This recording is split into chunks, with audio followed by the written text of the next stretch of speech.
Two deputy heads of the main department for combating organized crime and corruption of the Ministry of Internal Affairs of Belarus are now on the new sanctions list of the European Union. This agency is responsible for political persecution, the EU Council has said in its press release. This is about mass illegal arrests and torture of activists and members of civil society. Today's listings also include various members of the judiciary, namely prosecutors and numerous judges who have issued politically motivated sentences, including against citizens who protested the fraudulent presidential elections of 2020, or who simply voiced their opinions against the Lukashenko regime. Furthermore, restrictive measures are also imposed on the heads of various correctional institutions, prisons and a pre-trial detention center, from a publication on the website of the Council of the European Union.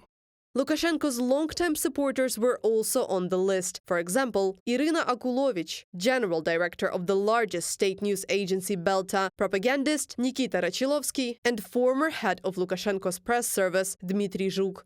These regime propagandists willingly provided the Belarusian public with false information about repression perpetrated by the state authorities, spread disinformation produced by both Belarusian and Russian authorities, and promoted hatred towards democratic opposition and civil society, from a publication on the website of the Council of the European Union.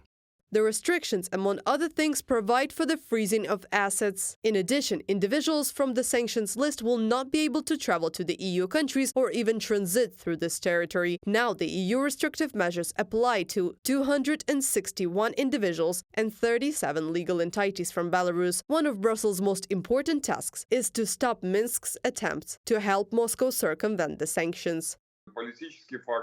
The political factor here has much less weight for Lukashenko because getting profit from the role of an intermediary in the trade turnover, attempts to sell under-sanctioned goods both from Europe to Russia and from Russia to Europe, this situation is more profitable for him than just being some kind of favorable person for Putin. The new sanctions were imposed on the eve of the 4th anniversary of the 2020 presidential election in Belarus. At that time, the regime responded to mass protests against the falsification of voting results with brutal repression. Tens of thousands of people were detained in the country. Hundreds have received long prison sentences.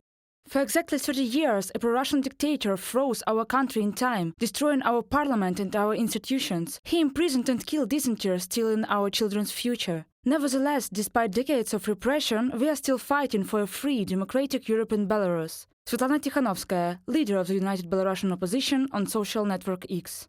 There are 1,409 people recognized as political prisoners in Belarus. According to the Human Rights Center Vyasna, more than 90 of them are seriously ill. 65 people over 60 years old were imprisoned on made-up articles. Reported by Anastasia Tarnavska, Victoria Smirnova, UATV News.